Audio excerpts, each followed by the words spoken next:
Hello, this is part three of textual criticism, and what we're going to do focus at this point is the eclectic method.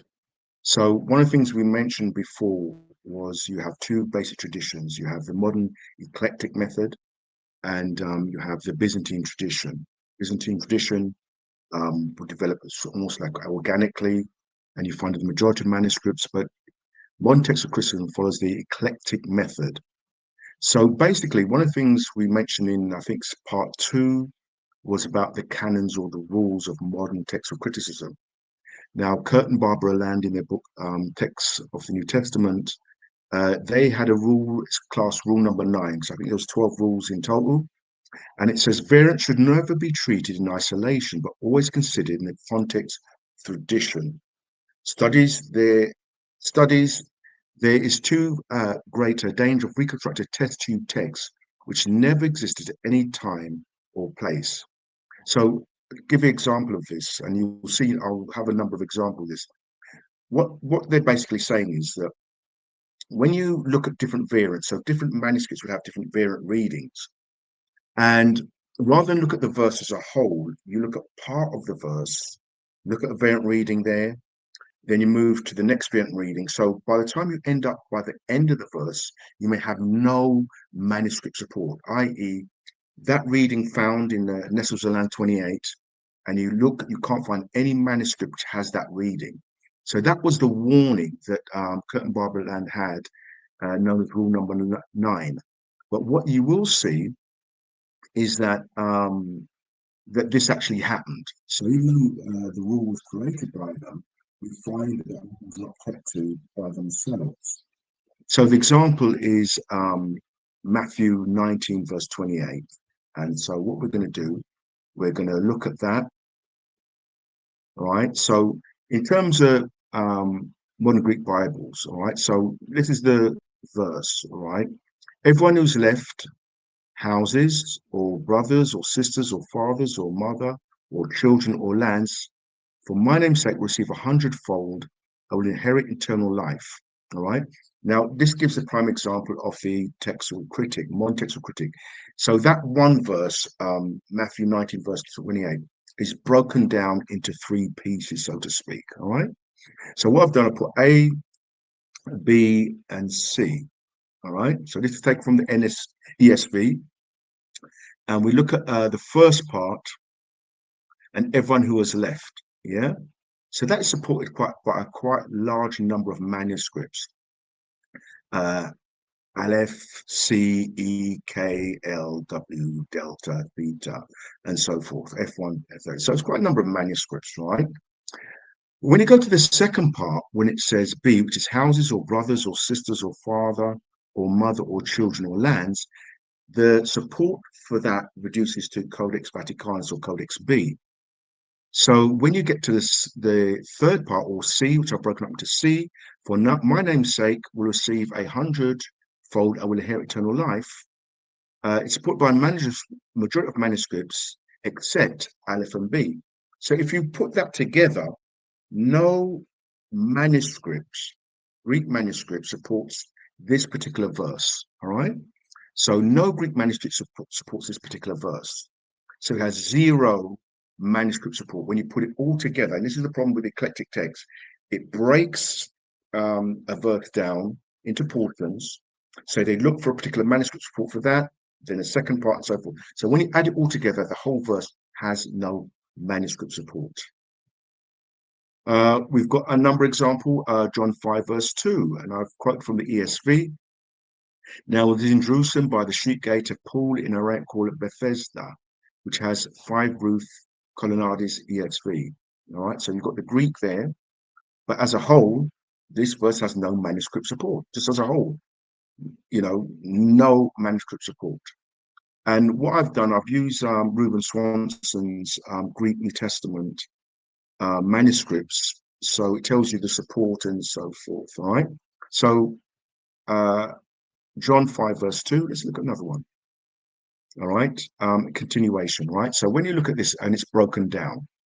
So the first part, all right, is that Codex B, P66, 75, 118, and the majority of manuscripts support the first part. But then the second part, as you see in B, is only supported by Aleph. So the verse as a whole has no manuscript support or any historical transmission, and we'll deal with that one as well. All right. So if you look as a whole, it has no manuscript support. So basically, when you look at, if you open up the Nestle Zolan 28 and you look at that verse as a whole, it has no manuscript support. If it has no manuscript support, it cannot have any transmissional history. All right.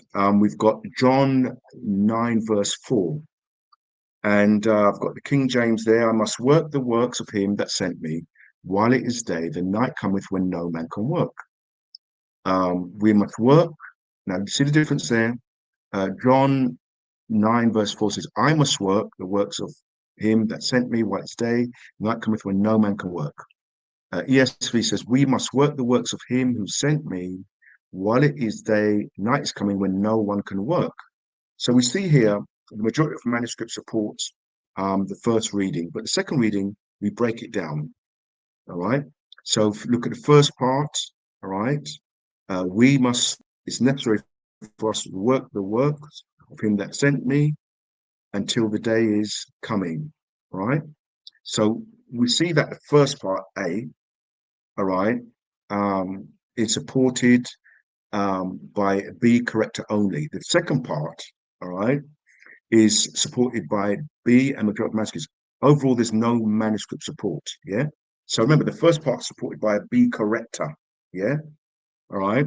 And the second part is supported by B, the original, and the majority of manuscripts are over it has no manuscript support.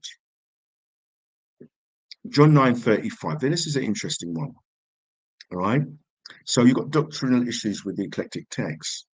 So John 9:35, Jesus heard that they had cast him out, and when they had found him, he said to them, does thou believe on the Son of God? Yeah. We know the ESV, it says, does thou believe that in the Son of Man? Now, there's nowhere in the Bible that Jesus ever asks anybody to believe on him as the Son of Man. But let's look at that. All right. So the majority of manuscripts support John 9:35. I believe it's about 98%. Quite a high proportion of manuscripts support the first reading about believe on the Son of God. But here we break it down, all right? The Nestle Zolan, we break it down in two parts, all right? The first part, A, all right, and Jesus hearing that he was thrown out and found him, all right? That's Codex BMP 75. B, the second part, he said, do you believe that the Son of Man? That's B, 75, and D, all right? Now, we see here the transmission, and what I'm doing here, go back. The reason why I've used this particular verse to show the transmissional history, all right? And what you see here is that transition of the Son of Man, all right?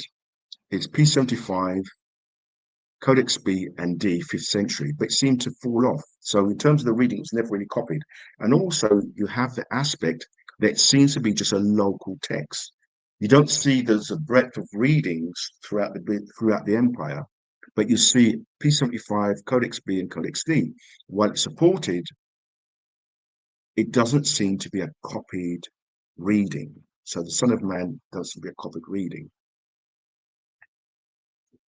But if we look in terms of the transmission of the Son of God, we see the 5th century have Codex A, 8th century Codex L, 9th century Codex M, 11th century minuscule 700, and the majority of manuscripts leading up to the time of printing. So what the point I'm going to bring out here, when you look at that particular reading of Son of Man, it was never really copied, never seemed to get out of Egypt. So we could assume, right, that it's a localized text because it was never copied. And this is one of the arguments that scholars make against, not scholars make, people make against the Alexandria text, the eclectic method, right? It doesn't seem to be copied. This has no transmissional history. So we see here, going back, 3rd, 4th century, 5th century, and we have no readings after that supporting that particular reading, Son of Man. But we see in terms of the strength of the Byzantine tradition, there seems to be history copied right through to the time of printing. John 1:18, another interesting doctrinal issue. So we see here, no man has seen God at any time, except the only begotten Son, which is in the bosom of the Father. He hath declared him. That's KJV. ESV says, no one has ever seen God, the only God who is at the Father's side. He has made him known. Now, what you will find here, the first reading is supported by the majority of manuscripts. And here, when you break it down, we see here, all right, that in terms of reading, we've got P66, C, L, C, and L. Yeah? Okay, let's look at this here.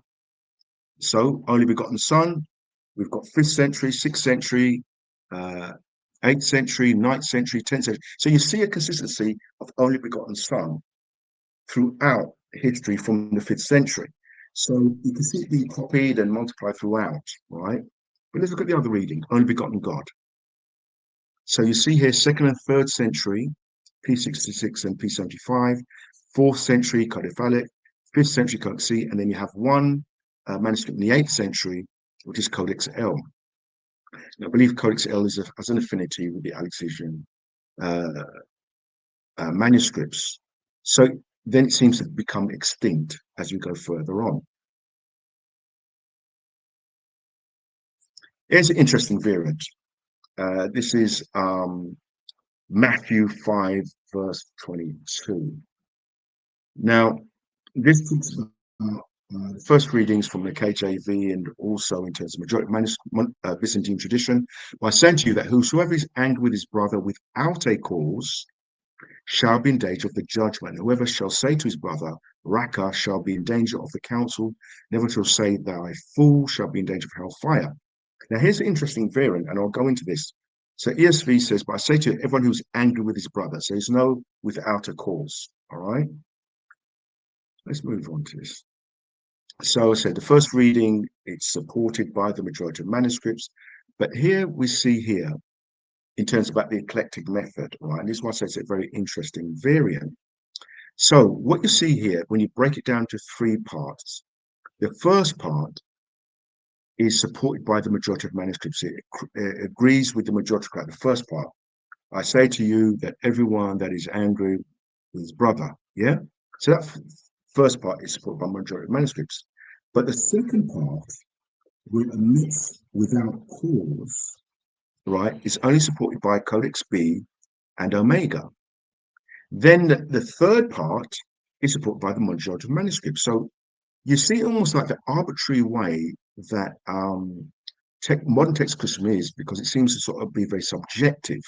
All right.